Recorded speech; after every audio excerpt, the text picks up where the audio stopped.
এটা হচ্ছে মদিনার খেজুর বাগানে একজন প্রবাসীর ছাগল এবং বকরি চড়ানোর বিরল দৃশ্য। আরো দেখবেন মদিনার ছাতা খোলার অনেক সুন্দর দৃশ্য। মদিনার একজন সৌদি মেয়ে আমাদেরকে ডেকে নিয়ে তার দোকানে আইসক্রিম খাওয়ালেন ডিসকাউন্টে। আরো ঘুরে দেখাবো সেই বিখ্যাত উহুদের পাহাড়। এই দোকানগুলোতে মদিনার সবচাইতে সস্তায় খেজুর, তসবি, চকলেট এবং বিভিন্ন জিনিস আপনি পেয়ে যাবেন খুব অল্প দামে। আসসালামু আলাইকুম সবাইকে। আজকে আমরা যাচ্ছি জেদ্দা থেকে মদিনার উদ্দেশ্যে। ঘুরে দেখাবো আপনাদের মদিনা শহর। জেদ্দা বলার থেকে গাড়িতে উঠে আমরা চলে গেলাম জেদ্দার শেষ সীমান্তে একটা পেট্রোল পাম্পে। দাঁড়ালাম পেট্রোল পাম্পে কিছু নাস্তা খাওয়ার জন্য, কারণ এরপরে মদিনা যাওয়ার পর্যন্ত আমাদের গাড়ি আর কোথাও দাঁড়াবে না। দুইটা স্যান্ডউইচ, পানি, চা নিয়ে উঠে পড়লাম গাড়িতে। গাড়িতে উঠে যেহেতু সন্ধ্যাবেলা একটা ঘুম দিলাম। জেদ্দা থেকে মদিনার দূরত্ব 350 থেকে 400 কিলোমিটার। সময় লাগে 3.5 ঘন্টা থেকে 4 ঘন্টা। ড্রাইভার আমাদেরকে ডেকে দিয়ে বলল এসে পড়েছি মদিনাতে ভাড়াটা দেওয়ার জন্য। আমাদেরকে নামিয়ে দিল মদিনার সেই বিখ্যাত জায়গা মদিনা টপ 10 এর সামনে। আমার বন্ধু ফারুক ওইখানে অপেক্ষা করতেছিল আমাদের জন্য। এখান থেকে মিনার গুলা স্পষ্ট দেখা যাচ্ছে, তবে আমরা ডাইরেক্ট মদিনার ভিতরে না গিয়ে বন্ধুর গাড়িতে করে চলে গেলাম উহুদের পাহাড়ের দিকে। আপনারা সামনে দেখতে পাচ্ছেন সেই বিখ্যাত বিশাল আকারের উহুদ পাহাড়, যেটা নিয়ে বিস্তারিত ভিডিও আসবে সামনে।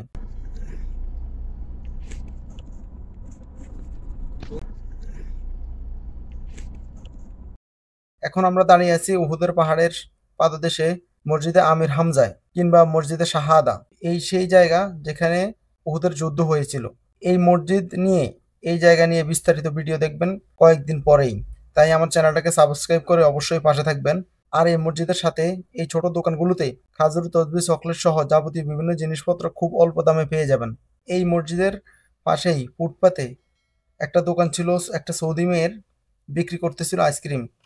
উনার সাথে আমরা অনেকক্ষণ কথা বলি এবং আইসক্রিম নিই। তো উনি বলতেছিল যে মদিনাতে গেলাম, এই জন্য ওয়েলকাম জানাইলো আমাদেরকে ডেকে নিয়ে। আমরা যেহেতু ভিডিও করতেছিলাম, উনি বলল যে আপনারা অন্য কেউ লোক যদি ভিডিও দেখে আসে তাহলে উনি ডিসকাউন্ট দেবে কিছু টাকা। আসলে দিবে কি না দিবে ওটা বড় বিষয় না, কিন্তু বলছে, এটাই আমার কাছে খুব ভালো লাগার বিষয়। এই প্রথম আমার ভিডিও দেখে কেউ বললো যে ডিসকাউন্ট দিবে। তো অনেক সস্তা, 5 টাকা বেশি না, অনেক সস্তা। ওকে, هذا كم هذا؟ 5 ريال 5 ريال. ستروبري فانيلا ما في زيادة؟ ما في زيادة. انت ما في ديسكاونت؟ ডিসকাউন্ট? في ديسكاونت انت 4 ريال 4 রিয়াল। يس.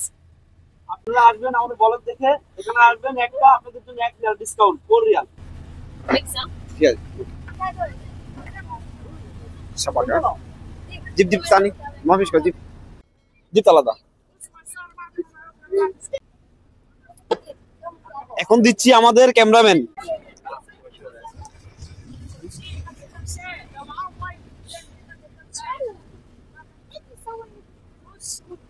সাবাকা।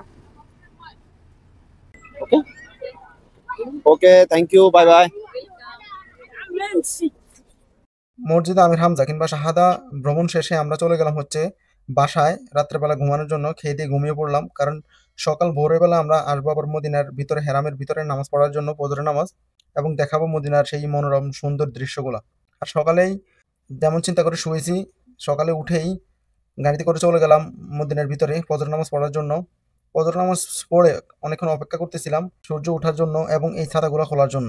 তো আলহামদুলিল্লাহ একটু পরে, অনেকক্ষণ বসার পরে আস্তে আস্তে ছাতাগুলো খোলা শুরু করছে।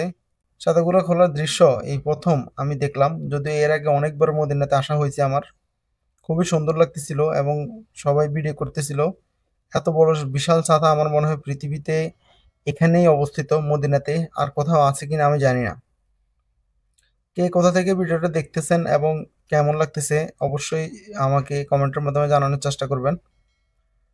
অবশ্যই আপনার আবেগঘন পরিবেশ কিংবা আপনার কেমন লাগে এই জিনিসগুলো আমাকে জানাবেন ভিডিওর মাধ্যমে।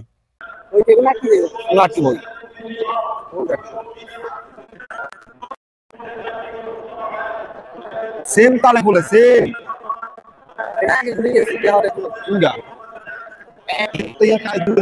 সেম তালে বলে যখন ফুল উঠে যাবো তুই অ্যাঙ্গেল গুলো দেখা যায় না, দেখছি অ্যাঙ্গেল দেওয়া শেষ। ও আলহামদুলিল্লাহ আল্লাহ আল্লাহ দিন আস আস।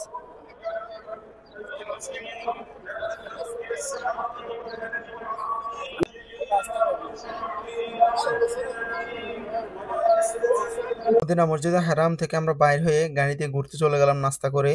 উহুদের পাহাড়ের দিকে। মদিনার যেই দিক দিয়ে আপনি ঘুরবেন দেখবেন এই বিশাল বিশাল পাহাড়গুলা। এখানে সবগুলো পাহাড়ই উহুদ পাহাড় না, কিছু পাহাড় আছে এমনি নর্মাল পাহাড়, এবং উহুদ পাহাড়টা সবচাইতে বড় বিশাল উহুদ পাহাড়। এই সামনে যেটা দেখতেছেন এটাও হচ্ছে উহুদ পাহাড়। আমরা এই রাস্তা ধরেই, মদিনা যেহেতু একটা গোল জায়গা, আমরা এই রাস্তা ধরে চলে গেলাম হচ্ছে সামনে। আমরা চলে গেলাম হচ্ছে সে মসজিদে হেরামের সাথে একটু দূরে সেই বিখ্যাত মসজিদুল কোবা। এবং ছোট ছোট ভিডিওর মাধ্যমে আপনাদেরকে দেখানোর চেষ্টা করতেছি। এই যে ভিডিওগুলো লং ভিডিও আসবে আস্তে ধীরে, তো অবশ্যই চ্যানেলটাকে সাবস্ক্রাইব করে পাশে থাকবেন যাতে করে প্রতিটা ভিডিও আপনারা দেখতে পারেন। এবং মসজিদে কেবলাতাইন একটা আছে, কেবলাতাইন মনে হচ্ছে দুই কেবলার একটা মসজিদ, যেখান থেকে হুকুম এসেছিল যে মক্কার দিকে ফিরে নামাজ পড়ার জন্য। আরেকটা মসজিদ পরবর্তীতে মক্কার দিকে ফিরে নামাজ পড়ার জন্য আল্লাহ পাকে হুকুম দেয়, তখন থেকে মসজিদের এটার নাম হচ্ছিল দুই কেবলা মসজিদ। এবং ঘোরাঘুরির এক পর্যায়ে আমরা গেলাম হচ্ছে খাজুর বাগানে, মদিনার সেই বিখ্যাত খাজুর বাগানে। মদিনার সেই বিখ্যাত খাজুর বাগানে গিয়ে দেখলাম এখানে একজন ভাই, উনি আসলে এত দূরে এই রোদের ভিতরে কতগুলো ছাগল, দেখেন ছাগল কিংবা দুম্বা এখানে সবগুলোই আছে, এগুলো চড়াইতেছে একলা একলা একটা পানির বোতল হাতে নিয়ে। তো ওর সাথে একটু কথা টথা বললাম, এবং বললাম যে এগুলা কার, কি আসে বিষয়। তো ও এগুলো চড়ায়, এবং এগুলো হচ্ছে ওর মালিকের, সৌদি কবিলের। তো আজকের ভিডিওটা এতটুকুই ছিল, এবং এখানে ছিল বকরি প্রায় কিংবা ছাগল প্রায় 200-র মতো। আজকের ভিডিও এতটুকুই ছিল। অবশ্যই পরবর্তী ভিডিওর জন্য অপেক্ষা করবেন এবং সাপোর্ট করার জন্য আপনাকে অসংখ্য ধন্যবাদ পুরো ভিডিওটি দেখার জন্য। আসসালামু আলাইকুম।